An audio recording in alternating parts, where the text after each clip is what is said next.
नमस्कार, आदाब, सत श्री अकाल दोस्तों। Welcome back to own channel current affairs express में। तो गाइस, चाइना ने एक चीज लिखा है, बहुत बढ़िया चीज लिखा है। ओके, चाइना कितना भी इंडिया के अगेंस्ट पे हो, बट एक चीज तो बहुत सही लिखा है, मैं मानता हूं। चाइना लिखा है, US did it to Japan. China expert wants India in next in America's containment playbook. इसका मतलब क्या होता है? इसका मतलब होता है कि चाइना इंडिया को वार्न कर रहे हैं कि यूएसए जापान के साथ जैसा किया है, ऐसा इंडिया के साथ भी करने वाला है, तो आप थोड़ा सतर्क है। आप बोलेंगे यूएसए जापान के साथ एटम बम गिराया था, तो एटम बम इंडिया के ऊपर गिराने वाला है? नहीं नहीं, ऐसा नहीं। इकोनॉमिकल एटम बम बोल सकते हैं। जापान क्या हुआ, अमेरिका देखा जापान बहुत तेजी से ग्रो कर रहा था उसी टाइम, 1998 के टाइम, 90s 80s 1985 के टाइम। ऐसा बोला जा रहा है कि जापान इतना तेजी से ग्रो कर रहा है तो जापान अमेरिका को भी बीट कर देगा। अमेरिका ये बात देख लिया। अमेरिका क्या बोला, जापान तुम इकोनॉमिक प्रोग्रेशन, तरक्की पे ध्यान दो, हम तुम्हारा जिम्मेदारी संभालते हैं डिफेंस का। तो जापान ने डिफेंस के ऊपर मिलिट्री वगैरह कुछ नहीं बनाया, तो जापान ने इकोनॉमिकल प्रोग्रेशन के ऊपर ध्यान देता रहा। अब उसी बीच अब आपका डिफेंस कॉम्प्रोमाइज मतलब पूरा कंट्री कॉम्प्रोमाइज। अब अमेरिका ने क्या बोला, अमेरिका ने बताया कि अब जापान को ऐसा ऐसा पॉलिसी इंट्रोड्यूस करवाया जिससे जापान का जो ट्रेड था, जापान का जो व्यापार था, वो स्लो हो गया। तो जापान का इकोनॉमिक ग्रोथ स्लो हो गया, तो इसीलिए जापान का भी उतना बड़ा इकोनॉमी बन नहीं पाया। तो अमेरिका चाहता है इंडिया फेल तो ना हो जाए, फेल कंट्री ना हो जाए, पर इंडिया का इकोनॉमी भी जापान की तरह स्लो हो जाए, ताकि इंडिया हमेशा अमेरिका के कंट्रोल पे रहे। Trump is hell bent on derailing Bharat rise as a great power. तो ट्रंप कभी नहीं चाहता कि भारत $10 ट्रिलियन 15 ट्रिलियन इकोनॉमी बने। ठीक है, ये चाहता है कि इंडिया हमेशा यूएस के अंडर पे रहे, इंडिया ना को बहुत बड़ा बने और ना पाकिस्तान की तरह फेल कंट्री बन जाए। ये बात किसने बोला है? ये बात रशिया के एक्सपर्ट ने बोला है। अब बोलेंगे चाइना रशिया तो अमेरिका का कंटेस्टेंट है, प्रतिद्वंदी, उन लोग तो बोलेंगे। देखिए, यूएस का इकोनॉमिक एक्सपर्ट है, इसका नाम, ठीक है, इसका नाम सैक्स है। तो सैक्स ने क्या बताया, देखिए, why noted American economist said, okay, American economist जो बोला वो नोट करना चाहिए। US wants a weaker India. आपको पता है वीकर मतलब पाकिस्तान जैसा वीक नहीं, बट यूएसए से वो काफी ज्यादा इंडिया वीक रहे हमेशा। यूएसए हमेशा ऐसा चाहेगा। ओके, ये प्रेडिक्शन, ये ट्रम्प का जो भी चल रहा है ना, अभी इसके पहले ये प्रेडिक्शन किया था ट्रेड डील और ट्रम्प क्या चाहता है, जो प्रेडिक्शन अभी सच हो रहा है। आज के डेट पे ये क्या बताए, आज के डेट पे ये बताए, don't let USA use India. तो इंडिया को ये बता रहा था कि आप यूएसए को एकदम अलाउ मत कीजिए कि ताकि यूएसए आप इंडिया मतलब आपको यूज कर पाए। Instead work with China. ठीक है, आप जो चाइना के साथ, रशियन के साथ जो अपना इंडिपेंडेंस है, आप चाइना के साथ खराब रिश्ता रखना चाहते हैं रखिए, अच्छा चाहते हैं रखिए, रशिया के साथ जैसा रिश्ता चाहते हैं आप रख सकते हैं, बट यूएस की कहने से, यूएस की वजह से आप ऐसा मत कीजिए। ये अमेरिकन इकोनॉमिस्ट जिसका नाम है जेफरी सैक्स, इन्होंने बताया। ओके, बट आज के डेट पे डोनाल्ड ट्रंप या दुनिया का कोई भी इंसान, इंडिया खुद, चाइना खुद, रशिया खुद कभी नहीं सोचा था कि ये BRICS country, Brazil, South Africa, India, China, Russia, specially India China के बीच कितना डिफरेंस है, कितना मतभेद है, पर ये सब भुला के ये सब कंट्री इतना जल्दी एक साथ आएंगे, ये ट्रंप या किसी भी इंसान ने कभी नहीं सोचा था। डोनाल्ड ट्रंप जब 2016 पे 16 टू 20 पे जब थे, तो उनका एक एनएसए था, जैसा हम लोग का एनएसए अजीत डोभाल है, उनका एक एक्स एनएसए था, उसका नाम था जॉन बोल्टन। जॉन बोल्टन आज के डेट पे रिटायर है। डोनाल्ड ट्रंप को बार बार बोल रहा है कि tariff could push India closer to China and Russia. तो ये ट्रंप का सबसे बड़ा इनॉर्मस मिस्टेक है, मतलब सबसे बड़ा, बहुत ही गंदा ट्रंप ने ये मिस्टेक कर रहा है। ओके, अब देखिए, अब मेन गेम क्या चल रहा है। ब्राजील का जो प्रेसिडेंट है लूला डी सिल्वा, वो एकदम ट्रंप को पसंद नहीं करता, बहुत हेट करते। तो आज के डेट पे वो पहले तो बता दिया था कि मैं ट्रंप को कॉल नहीं करूंगा, अगर मुझे किसी को कॉल करना है तो वो मोदी जी को करूंगा, पुतिन को करूंगा, सी जिनपिंग को करूंगा, बट ट्रंप को तो नहीं। तो आज क्या हुआ, फाइनली मोदी जी और लूला डी सिल्वा के साथ फोन पे घंटों तक बात हुआ। In hour long phone call Brazil president Lula and PM Modi discuss US 50% tariff. तो दोनों बोला हम दोनों के ऊपर ही 50% टैरिफ लगा के बैठा है यूरोप, तो मतलब सॉरी यूएसए। तो आप टेंशन मत लीजिए, दोनों मिलकर यूएसए को देखेंगे, बाकी सब कंट्री तो साथ में। चाइना, चाइना का जो वांग ही है, आप बोलेगे वांग ही कौन है? वांग ही जो है वो सी जिनपिंग, चाइना पे सबसे पावरफुल व्यक्ति है आज के डेट पे, प्रेसिडेंट। उसके बाद अगर कोई पावरफुल इंसान है वो तो वांग ही है। तो वांग ही इसी मंथ पे मोदी जी 31 अगस्त मतलब 30 अगस्त ऐसा, ठीक है, आपका कहाँ विजिट कर रहे हैं, विजिट कर रहे यूएसए पे, सॉरी चाइना पे विजिट कर रहा है एससीओ समिट के लिए। बट उसके पहले वांग ही को भेज रहा है इंडिया पे, ताकि पूरा बातचीत जो भी होने वाला है ना, सब कुछ सेटल हो जाए, सब कुछ फाइनल हो जाए, सिर्फ मोदी जी जाएंगे, सिर्फ साइन करेंगे। साइन करेंगे। अब पुतिन पुतिन ऐसा बोला जा रहा है अगस्त पे आना चाहता था, पर शायद अभी सितंबर अक्टूबर या इसी साल पे 2-3-4 महीने के अंदर पुतिन भी आ जाएगा। तो इतना बड़ा गेम एक साथ चल रहा है, एक लुला डी सिल्वा, ब्रिक्स का मतलब ब्राजील, उसके बाद सी का चाइना, आर का रशिया, इंडिया तो है, और साउथ अफ्रीका तो ऐसे ही गुस्सा होकर बैठा है। ठीक है, पूरा साउथ अफ्रीकन सिटीजन भी गुस्सा होकर बैठा है अमेरिका के ऊपर।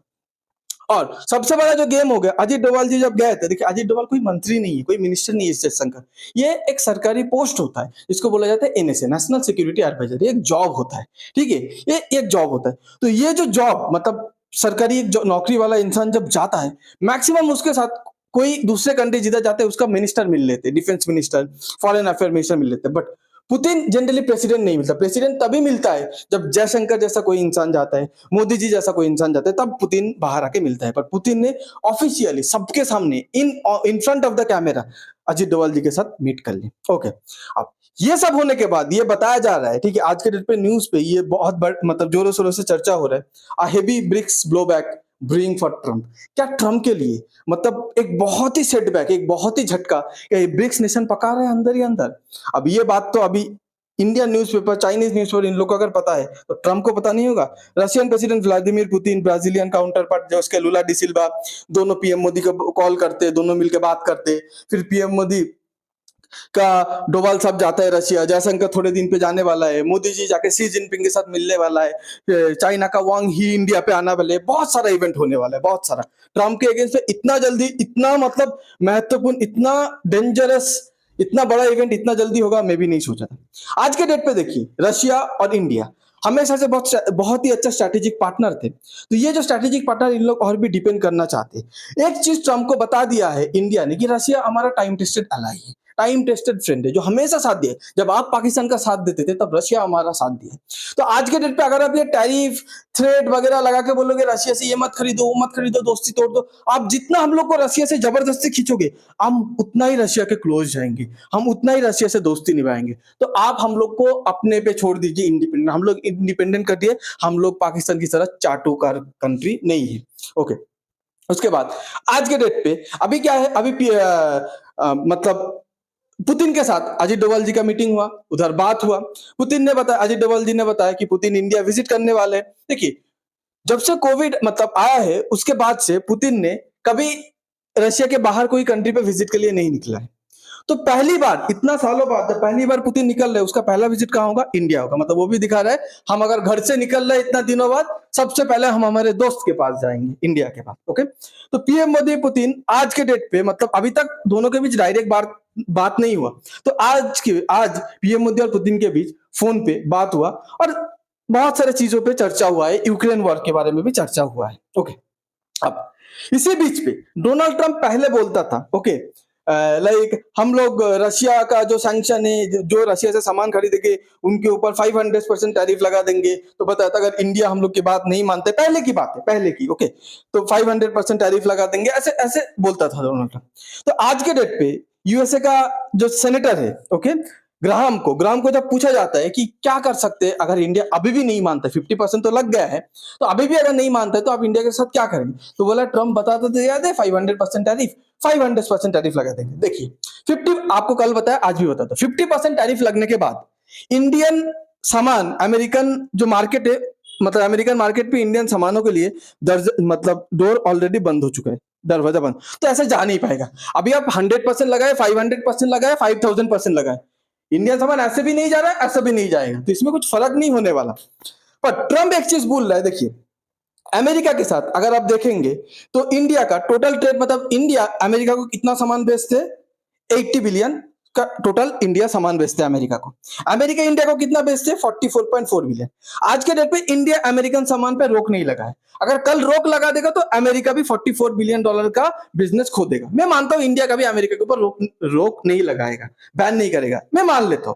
पर उसके बाद अगर आप देखेंगे तो इंडिया का जो 80 बिलियन सामान का दरवाजा बंद हो चुका है अमेरिकन इकोनॉमी पे। आप बोलेंगे बहुत बड़ा लॉस हो गया। अब मैं बताना चाहता हूं इसमें कितना बड़ा लॉस हो गया। आज के डेट पे अगर इंडिया देखेंगे तो $4.18 ट्रिलियन इकोनॉमी है, फोर्थ लार्जेस्ट। 4.187 ट्रिलियन मतलब कितना होता है पता है? 1 बिलियन। जो 80 बिलियन बोल रहा है ना, 80 बिलियन मतलब इंडिया ने, मतलब 80 बिलियन का ट्रेड खो चुका है। 4.187 ट्रिलियन मतलब होता है 4187 बिलियन। तो 4187 बिलियन जो इकोनॉमी है उससे अगर 80 बिलियन का ट्रेड उन लोग बिजनेस खो दे, मतलब आपके पास 4187 रुपीज है, उसमें से किसी ने 80 रुपीज ले लिया या खो गया, चोरी हो गया, गिर गया, आपको फर्क उतना पड़ेगा?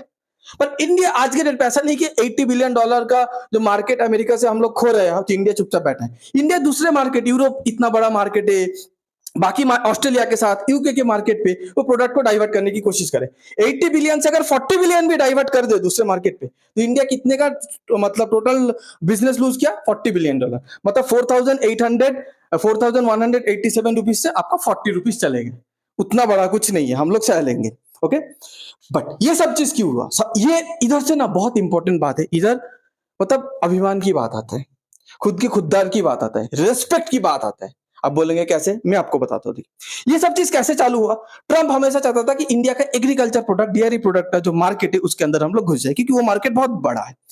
बट मोदी जी ने बताया नहीं, हम लोग किसी के साथ भी निगोशिएट करेंगे बट एग्रीकल्चरल प्रोडक्ट जो है उसके बाद हम लोग के पास जो डेयरी प्रोडक्ट है वो मार्केट पे हम घुसने नहीं देंगे तुमको, क्योंकि India 140 billion dollar, sorry 140 billion people का कंट्री है। एग्रीकल्चरल प्रोडक्ट, डेयरी प्रोडक्ट हर दिन की जरूरत है।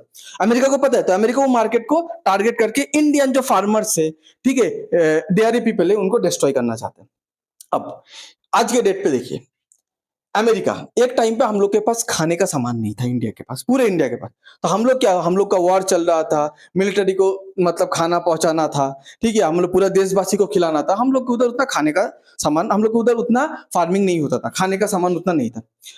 तो हम लोग अमेरिका से मांगे थे कि थोड़ा गेहूं दे दोगे, मतलब व्हीट दे दोगे। तो अमेरिका ने कौन सा व्हीट दिलाया? जो व्हीट जनरली हम लोग पिग, सुअर को खिलाते, वो व्हीट अमेरिका हम लोग को भेजा कि इंडियंस उनका सुअर का मतलब पिग को खिलाने वाला व्हीट उन लोग इंडियन को खाने के लिए भेजा। लाल बहादुर शास्त्री जी प्राइम मिनिस्टर से तुरंत रिजेक्ट कर दिया। रिजेक्ट करने के बाद लाल बहादुर शास्त्री जी कैसे लड़ा, देखिए। देखिए उसके पहले और एक बात बताता हूँ। अमेरिका और एक बात बोला था कि तुमको जब इंडिया बोला कि ये पिग वाला हम लोग को व्हीट क्यों भेज रहे हैं, हम लोग को अच्छा व्हीट भेजिए ना।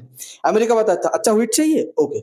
इंडिया का इकोनॉमी था क्लोज इकोनॉमी था, मतलब बाहर का कोई भी कंपनी इंडिया के आके बिजनेस नहीं कर पाएगा, इंडिया का कोई भी कंपनी बाहर जाके, क्लोज इकोनॉमी बहुत होगा था। चाइना का भी क्लोज इकोनॉमी था उस टाइम पे। तो इंडिया बोला तुम्हारा इकोनॉमी को ओपन कर दो, प्राइवेटाइज कर दो, खोल दो, ठीक है, तो तब हम लोग तुम्हें इंसान का खाने वाला सामान भेजेंगे, नहीं तो तुम लोग ये पिग का खाने वाला व्हीट खा के काम चलाओ। तो for decades India has to suffer humiliation to get even basic thing like food. खाने के लिए इंडिया को सफर, ऐसा नहीं इंडिया फ्री में भीख मांग रहा था, इंडिया पैसा दे रहा था, पर पैसे के बदले उन लोग बोल रहे तुम्हें पैसा भी दोगे, कुछ भी दे दोगे, यूएसए बोला था तुम लोग ये पिग का खाने वाला ही सामान भेजेंगे। तो बस सेल्फ रिस्पेक्ट की बात आ गई, ठीक है।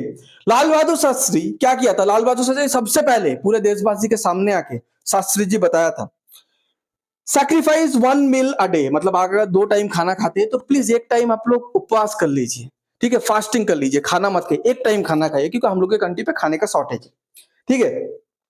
तो लाल बहादुर शास्त्री जी ये बताया था पूरे कंट्री को। सेकेंड चीज क्या था? लाल बहादुर शास्त्री एक नारा दिया था, जय जवान जय किशन, ओके, मतलब hello army hello farmers, okay. तो जय जवान जय किसान जब नारा दिया था, इसका मतलब क्या था कि हम लोग का जवान जैसे काम करते हैं, हम लोग का किसान भी काम करेंगे, दोनों मिलकर देश को बचाएगा, ठीक है। प्रोटेक्शन भी चाहिए जवान से, आर्मी से, और खाना भी चाहिए फार्मर से। उसके बाद M S Swaminathan father of green revolution बोला जाता है। इंडिया पे वो सब टेक्नोलॉजी लेके आए, फर्टिलाइजर लेके आए, वो सब तरीका लेके आए कि कौन सी तरीके से हम लोग ज्यादा से ज्यादा फसल उगा पाए, व्हीट उगा पाए, राइस उगा पाए, ठीक है, ज्वार, बाजरा, मिलेट, उसके बाद ये जो हम लोग का ग्रीन वेजिटेबल्स है, ओके, वेजिटेबल्स वगैरह, पोटैटो, ये सब उगा पाए। तो फिर उसके बाद हम लोग ने अमेरिका को दिखा दिया कि तुम्हारा इंडियंस अगर चाहे तो कुछ भी कर सकते हैं। तो अमेरिका को तब से ये बात खटकता था, ठीक है। अमेरिका इसलिए लाल बहादुर जी शास्त्री को कभी पसंद नहीं किया, ओके। तो हम लोग India journey from food scarcity to surplus, हम लोग उसके बाद इतना तरक्की पे काम किया, इतना कुछ किया।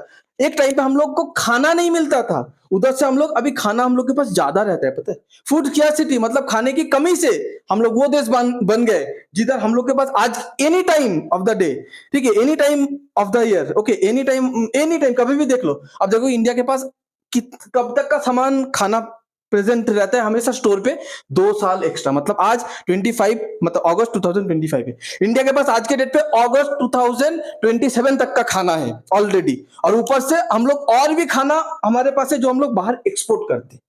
ठीक है, तो हम लोग इतना तरक्की कर ली। देखिए एक बात बता रहा हूं, ट्रम्प को ये सब समझ में आ रहा है, कहीं ना कहीं यूएस बहुत चिंतित है कि ट्रम्प ने जो किया बहुत ब्लंडर नॉट कर रहा है, ऑलरेडी कर दिया है। तो क्या ट्रम्प टैको करेंगे? कुछ दिन से आप अगर देखेंगे ट्रम्प का उतना ट्वीट वगैरह, एक्चुअली मैं भी फॉलो करता हूँ, ट्रम्प का ट्वीट वगैरह नहीं आ रहा है इंडिया के अगेंस्ट पे। तो ट्रम्प कुछ अच्छा नहीं बोल रहा, बट कुछ बुरा भी नहीं बोल रहा, शांत हो चुका है। तो क्या ट्रम्प फिर से टैको करेंगे? टैको मतलब ट्रम्प ऑलवेज चिकन आउट। सो ट्रम्प क्या अपने बातों से फिर मुकर के भागेंगे, इंडिया से टैरिफ वगैरह हटा के फिर इंडिया पे अपना कोई सलाहकार, अपना कोई मंत्री भेजेंगे इंडिया से रिश्ता सुधारने के लिए? वही देखने की बात है। आपको अगर ये ग्रीन रिवोल्यूशन जितना भी बताया, आपको अगर इसमें कुछ कमेंट करना है तो आप लिख सकते हैं कमेंट पे। Thanks for being here, your time really matters, God bless you, please like share and subscribe.